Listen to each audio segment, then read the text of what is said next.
வணக்கம். ஆஸ்ட்ரோவேல்ட் 1960 YouTube channel சார்பாக doctor M Dhanasekaran பேசுகிறேன்.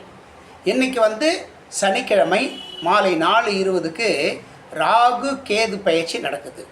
அதாவது இது வாக்கிய பஞ்சாங்கம் 108 பஞ்சாங்கத்தின்படி இப்போ இதை நான் உங்களுக்கு வெளிப்படுத்துகிறேன்.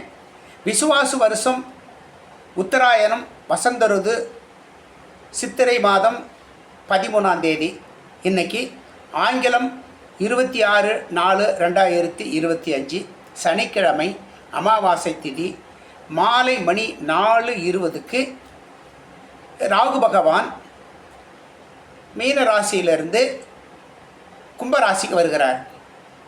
அதே மாதிரி கேது பகவான் கன்னி ராசியிலிருந்து சிம்ம ராசிக்கு வருகிறார். இது வாக்கிய பஞ்சாங்கத்தின்படி ராகு கேது பயிற்சியினுடைய காலத்தை உங்களுக்கு தெளிவாக கொடுத்துருக்கிறேன்.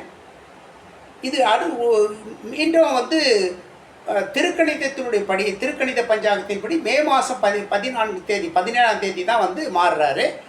அதை நான் அன்றைக்கி குறிப்பிடுறேன். ராகு கேது பயிற்சி ஒன்றும் பெருசாக நீங்கள் குழப்பிக்கிட்ட வேணாம், எல்லாம் ஒன்று தான். இது வாக்கிய பஞ்சாங்கம் போடுற டைமு, அது திருக்கணிதம் போடுற டைமு, எல்லாம் ஒன்று தான். அதனால் அது பெரிய பிரச்சனைலாம் நடக்காது. நீங்கள் உங்கள் ஜாதகத்தை ஒரிஜினல் ஜாதகத்தை எடுத்துகிட்டு ஜாதக ஜோசியரோட கொடுத்தீங்கன்னா அவர் கணிச்சு பார்த்து இந்த ராகு கேது பயிற்சினால் உங்களுக்கு என்னென்ன விதமான நன்மைகள் தீமைகள் ஏற்பட போதெல்லாம் விளக்கமாக சொல்லிவிடுவாங்க. அதனால்